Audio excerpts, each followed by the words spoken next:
Office টাইমের মারাত্মক ভিড় তখন ট্রেনে, গরমে ঘেমে সবার নাজেহাল অবস্থা। এমন সময় ট্রেনের ভেতর থেকে এক যাত্রী তারস্বরে চেঁচিয়ে উঠলেন, ও গোবিন্দদা, অফিস চললে নাকি? গোবিন্দদার ঝাঁঝালো উত্তর, দেখে কি মনে হচ্ছে সকাল সকাল ভিড় ঠেলে বাইজি বাড়ি যাচ্ছে নাকি? একবার ট্রেনটা ব্যারাকপুর স্টেশন দাঁড়িয়ে আছে। একজন লোক আন্দোলন্ত হয়ে আসলেন এবং জান্নাত ধারে বসা এক মাথায় টাকওয়ালা কাকুকে জিজ্ঞেস করলেন, দাদু, এটা কি সব স্টেশনে থামবে? ভদ্রলোক পেপার পড়ছিলেন। পেপার থেকে চোখ সরিয়ে অত্যন্ত জোর গলায় উত্তর দিলেন, কেন নাতি, তুমি কি সব স্টেশনে নামবে?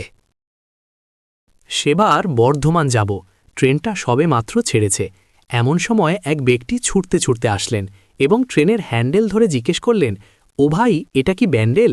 ভাইটির তাৎক্ষণিক নির্বিকার উত্তর, আরে না না, এটা তো হ্যান্ডেল।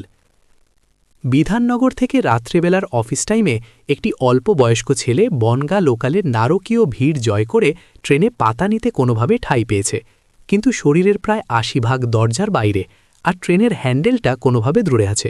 ট্রেনটা সবে গতি বাড়িয়েছে, আর রেল লাইনের ধারে পোস্টগুলো ছেলেটির কানের পাশ থেকে সাই সাই করে চলে যাচ্ছে। এমতো অবস্থায় ছেলেটি চিৎকার করছে, আরে ও দাদা, একটু চাপুন চাপুন, আমি একদম বাইরে ঝুলছি যে।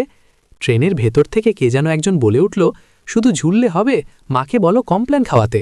আর একটা ছোট্ট কেস বলি, হাওড়া বর্ধমান কট শাখা যাত্রা করব। আপ বর্ধমান লোকাল তখনও হাওড়া স্টেশনে দাঁড়িয়ে আছে। ঠিক সেই সময় এক যুবক জিজ্ঞাসা করে উঠল, দাদা, বালি ধরবে? কি উত্তর এলো জানেন? সিমেন্ট লাগালেই ধরবে। আবার সেই ট্রেনেই বর্ধমান লোকাল বেলুড় ছাড়ার পরে গেটের সামনে জটলার পেছন থেকে কে একজন বলে উঠল, সামনে কি সব বালি? চ্যাংড়া ছোড়ার দল একসঙ্গে উত্তর দিল, দু একটা সুগ্রীবও আছে। একবার গড়িয়া স্টেশনে দাঁড়িয়ে আছি, একজন লোক হন্তদন্ত হয়ে আমাকে জিজ্ঞাসা করল, ভাই, কোন ট্রেন আসছে? পাশে থাকা আমার ভ্রাতৃপ্রতিম বন্ধু বছর ২১-এর গোপীনাথ বলে উঠল, লোকাল ট্রেন আসছে।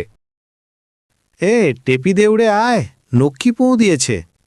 মানে হলো, অর্থাৎ কিনা টেপি দৌড়ে আয়, লক্ষ্মীকান্তপুর লোকাল হর্ন দিচ্ছে। চেষ্টা করি মেট্রোর একটা ঘটনা দিয়ে।